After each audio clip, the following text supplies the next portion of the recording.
the mango is actually pretty sweet too.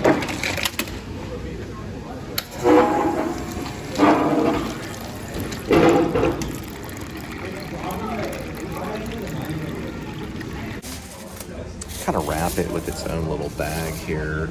It kind of helps a little bit. A couple straws right here. Pretty good. Gotta be careful with them because these guys have big drinks. This is Panda. So we're gonna work around this. I'm gonna go out and get the bag. Thank you so much. All right, perfect. You too. Yeah, they got 3 meals. Had me out of there within maybe 5 minutes. They also get paid like $20 an hour.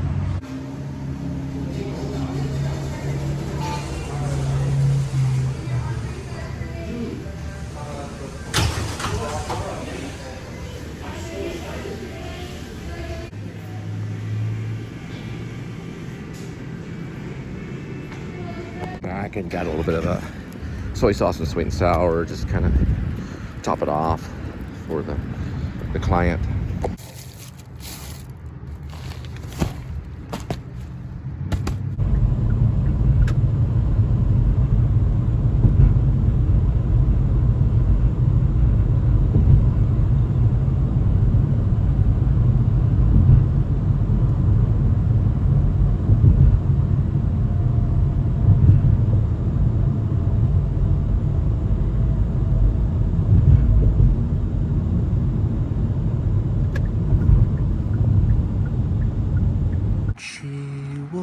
Blue velvet.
Nice roses.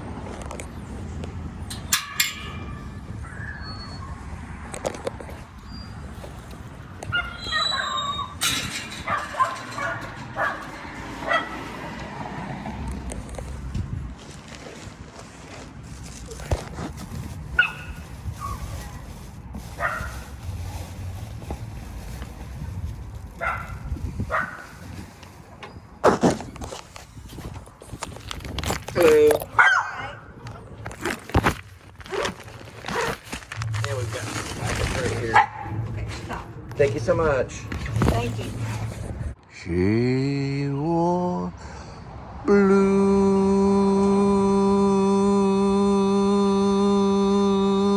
velvet. I thought it was cool, that little moon thing right there. Ooh, those birds are doing something very strange. Yeah, they were jumping on each other and then falling down.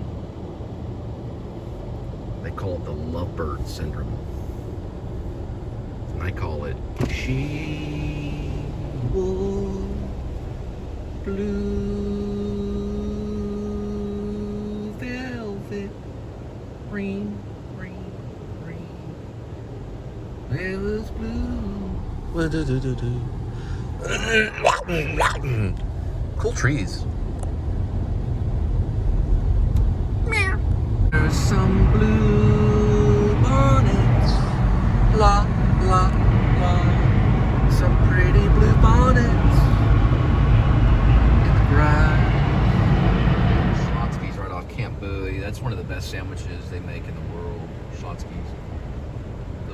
personally have not been inside Stephen King's house, but I have been on the outside of it, 47 West Broadway, Bangor, Maine.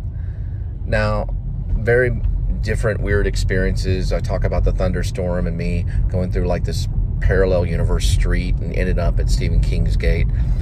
That really happened one night when it was raining, but it's hard to describe because it was raining so hard. But he has a nice house, his family's house.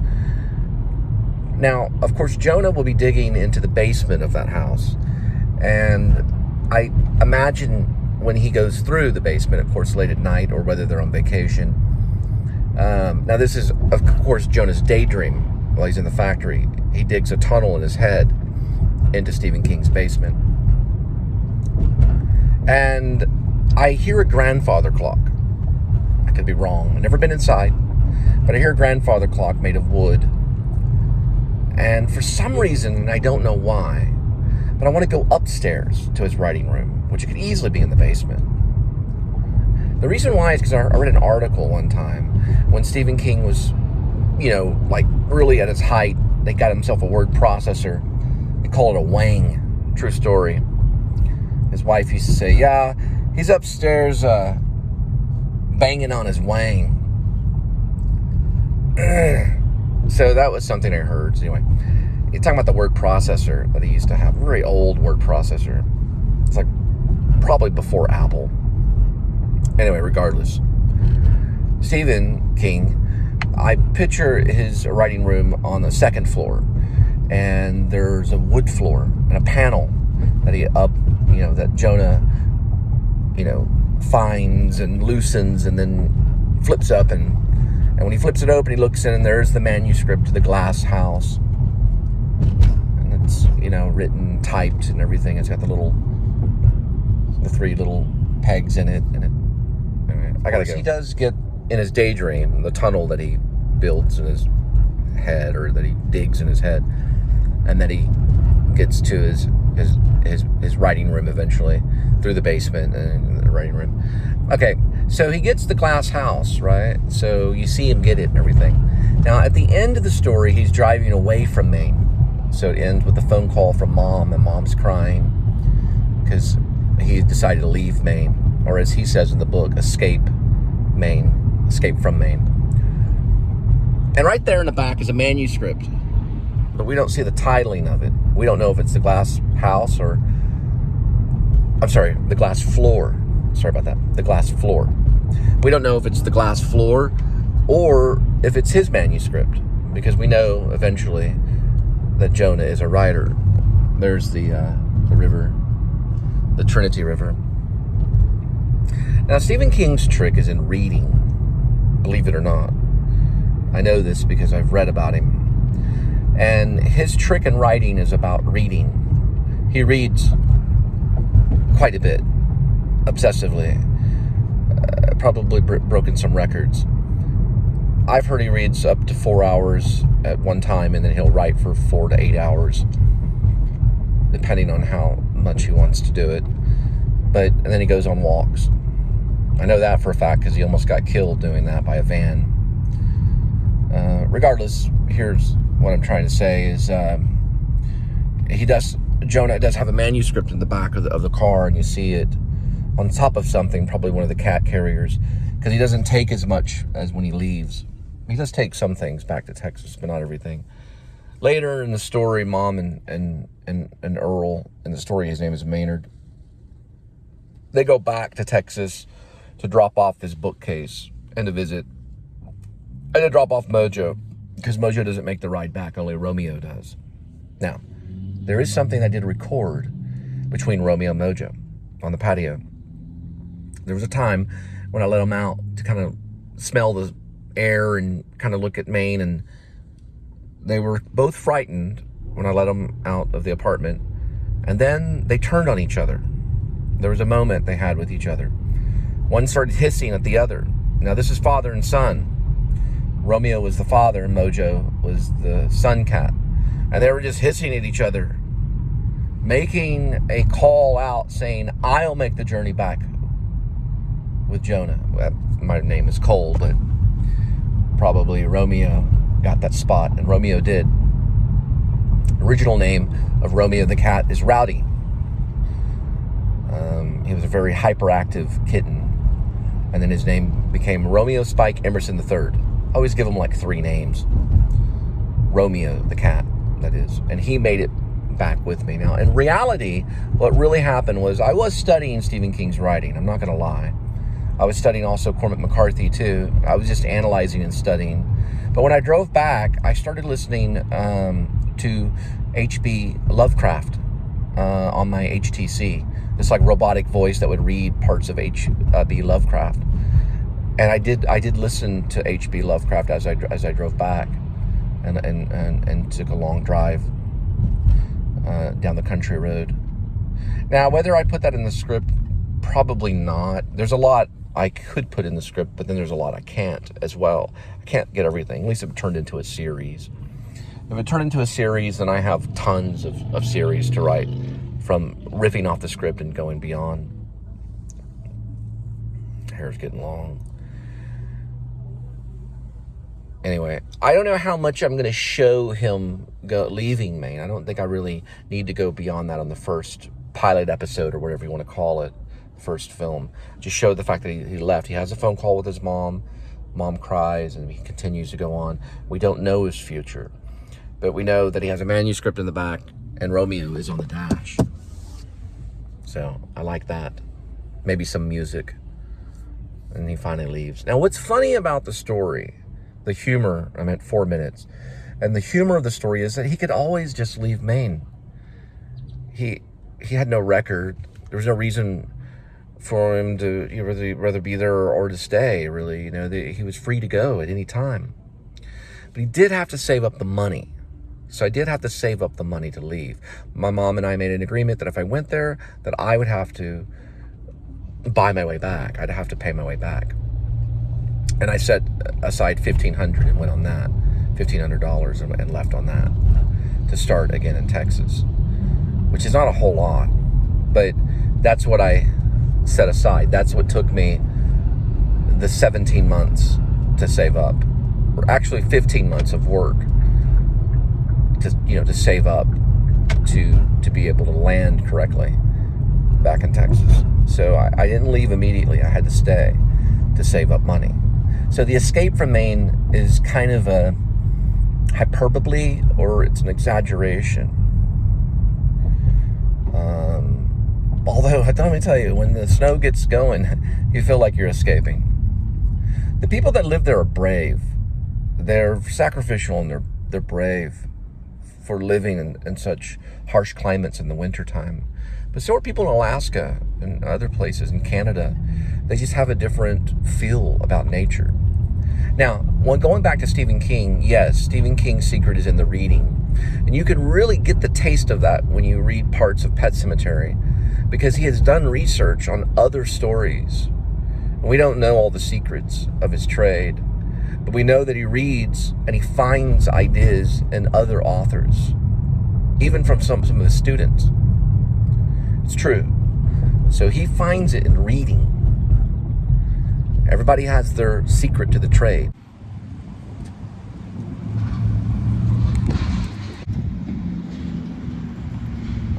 Right. It looks like they got what's called Tsingtao.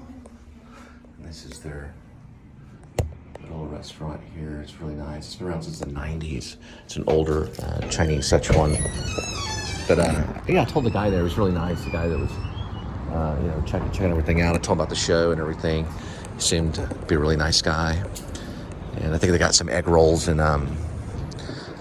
some steamed rice and a General Chow chicken and some other stuff. And I got one of these things too. So it's a little mints. They're right here in this big parking lot by Hawaiian Brothers. If you know anything about Hawaiian Brothers. Szechuan's been there for a while. They got really good egg drop soup. And their egg rolls are just delicious. Really delicious. And they've been there like since the early 90s. Really good restaurant. Right over here off of Bryant Irving. Glass 4. I got a sucker in my mouth. Just give me a second. I'm trying to sit in solemn silence on a dull, dark dock in a pestilential prison with a lifelong lock, awaiting the sensation of a short, sharp shock from a chippy chopper on a big black block. whether the weather be cold or whether the weather be hot, or whether the weather, whatever the weather be like or not. I got one of these. Okay. The Glass Floor was published in 1967 from the Startling Mysteries. It was like a collection of mysteries. And it was his first professional sell, supposedly, 1967. The actual truth in it was he was selling stories in school. He would rewrite horror fiction, I guess you could say, in school. But this was his first, like, legit professional sell. The Glass Floor, 1967. I personally have not read The Glass Floor, but it deals with a man named Charles Wharton and a man named Reynard in a Victorian mansion. Some lady is dusting. She falls and breaks her neck. For some particular reason, Wharton finds out that there is a hidden room, and it's been plastered over, very much like Edgar Allan Poe's Cask of the Amontillado, which I have read. Well, he decides that he wants to uncover this room. He wants to go into the room, and he asks Reynard for a trowel. And Reynard gives him a trowel, and he scrapes his way and finds the door, which has been plastered over. He goes into the room, which is a hidden room, and on the floor is a mirror. The whole floor is mirrors. When he walks out, he becomes disoriented, and he panics.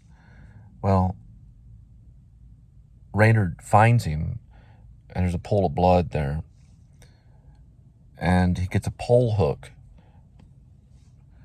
and scrapes him back. He pulls him back from the hidden room. Well, I got interrupted by the alarm.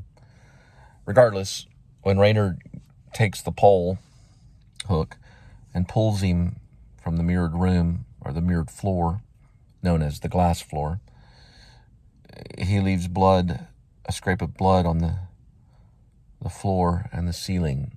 He deals with imagery in this short story, this mystery. It's mostly imagery that he's toying with. It's almost like he painted it. The story was painted by like a painter, which this is how he started as a mystery writer. He did win some Edgar Allan Poe awards. King did, who he is compared to Edgar Allan Poe. The only difference, Edgar Allan Poe had all these chances of becoming very, very successful and wealthy and rich, but never went that route. He never went the Charles Dickens route, where, the overpaid actor, or the overpaid writer, sorry, King has acted, but the one that becomes rich. Edgar Allan Poe had so many opportunities.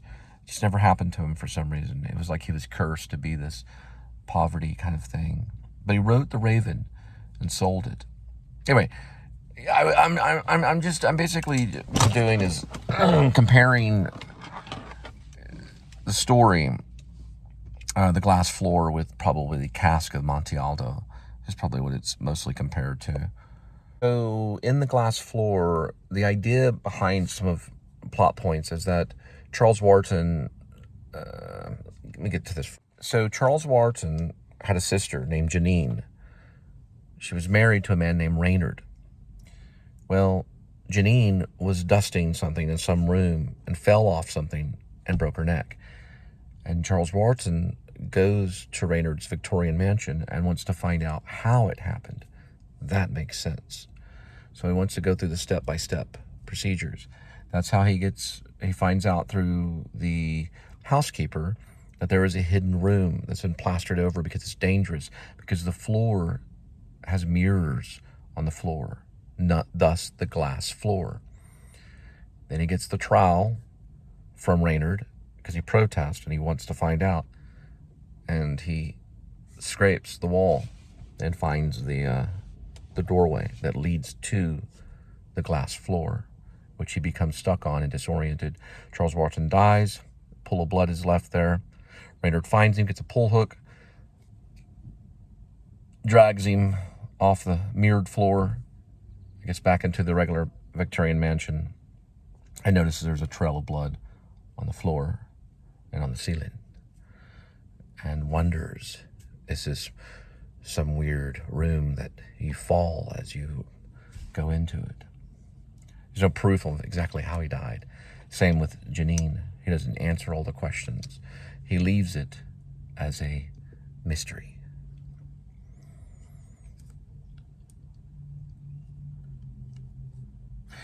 Interesting enough, I would not be able to probably use that little story in Escape from Maine, but Jonah does mention the glass floor, so it leads to that story.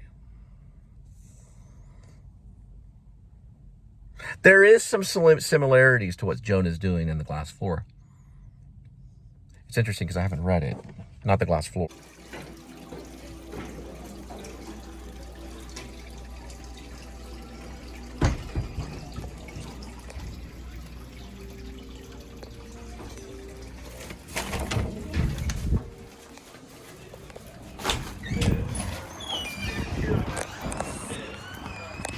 I can explain the purpose of Escape from Maine, but only because I feel it, not because I have the vocabulary or the syntax to do so, but simply because I can feel it. Now, these stories that King have written over time come out of the Vietnam era, and these stories are replicated over to remind us how life is. But see, that's the old way, what he's writing about. And you see it a little bit in Children of the Corn. The old way is stating that these are the things that I've seen, are dreamed about, and have come up with. These are the laws and regulations. I believe Stephen King has written about cops, police officers, several times. Just as he's written about criminals and all the things that he sees. He creates those worlds, and those worlds become worlds that we already know. Many writers do this. Now, the science fiction writer doesn't always, though. And you notice that the science fiction writer sometimes is revolutionary in even science, because they write about the future, and he's done that too. I'm not saying that he's wrong, but the worlds that he has created are worlds that we know about and that we can relate to. And that's why they're fun, because we go inside them. But he's stating that that's how the world is in a certain way. But he's also using supernatural and otherworldly aspects to things, which is interesting. C.S. Lewis did it. A lot of different writers have done it. Even John Bunyan, who wrote the first novel format, which was Pilgrim's Progress. So these worlds are established, but worlds can change. You know, we have writers that have tried to do that as well. Creates worlds that have changed. Now, if we look at The Stand, it's about apocalypse, about the post-apocalypse for a certain reason, because of this crazy virus. Very similar. I wouldn't say it's exactly like COVID. It's way worse. This is a virus that makes you explode practically, you know. It's like a super virus, but something that we certainly could fear. So The Stand is evident and should be read. It's very hard to articulate what I'm trying to say,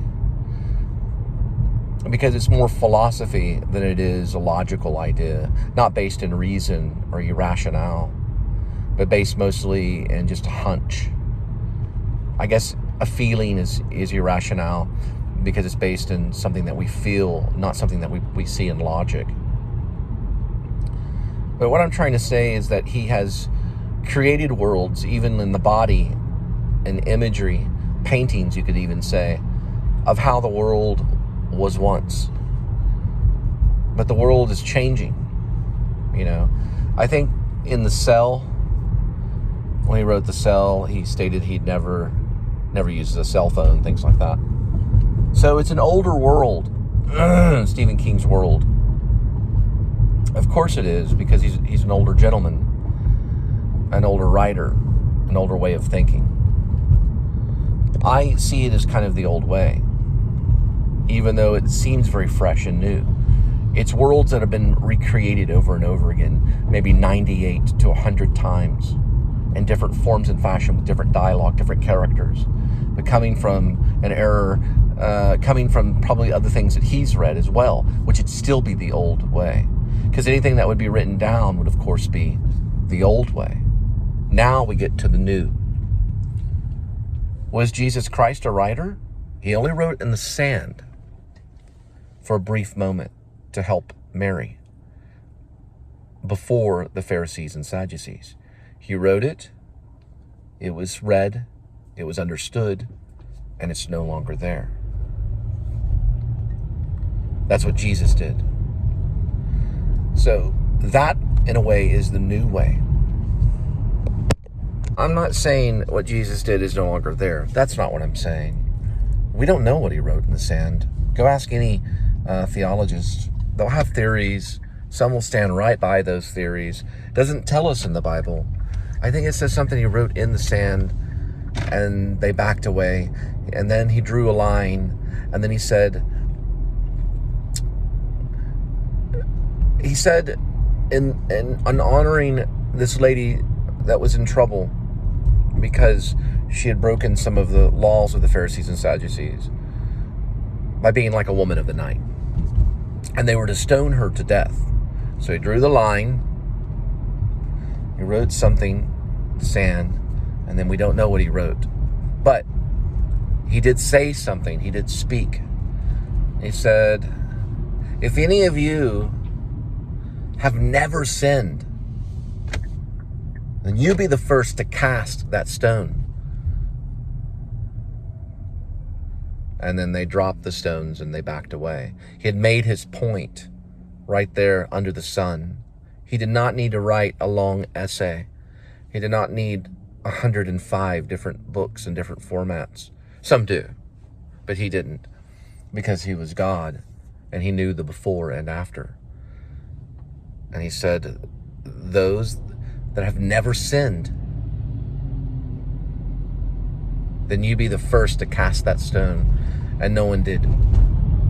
Because he made a point about the fact that none of them had gone through life without breaking the laws and regulations and sin. They had all fallen short of the glory of the Lord. And that day, Mary was kept safe. Now, I mean Mary Magdalene. I'm supposing that that's who it was. A lot of people feel it was. But she was kept safe. And I think she was kept safe through the rest of her time. She became a holy character, and what we know is the living Word of God. And the New Testament is the new covenant, the new blood of the Lamb, and what is known as the new way. It's done, I guess, as Sarah Silverman says, with a little magic. I don't know if she was being bitter or who cares. She still used the name of Jesus Christ. It's done in a new way. Now, I'm not saying, get a stand-up mic and start, I'm not saying that. I'm not condoning Sarah Silverman's stand-up by far. But she's still a person. And she's a Linda Bernstein. I was singing a song the other day to Linda, or actually today. It went something like, Sarah Silverman, why are you so mean? Maybe you'll be nice since Bradley put you in Leonard Bernstein. I thought it was funny. Oh, Sarah Silverman, why are you so mean? Now won't you have a smile on your face, 'cause Bradley cast you in Leonard Bernstein. That's even better. But you know what I mean. She's still a person. Jesus still loves her. He loves all.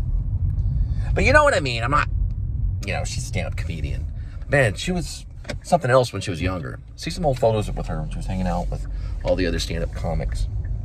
But what I'm trying to say is, other than the fair looks of the Sarah Silverstein, and the Sarah Silverstein show was pretty funny too. I like the one where I don't want to talk about it. Anyway, that's all I wanted to say for right now. at this present moment. But I gotta drop this Chinese food. It really does smell like General Chow's chicken. She's like, oh, you're so stupid. Here's the line, baby. Here's what I wrote in the sand. I'm not calling myself Jesus. No, I'm not. But a lot of people have. It's one of these houses over here. Although I did write a play one time, and I made Jesus the pizza delivery guy in the play.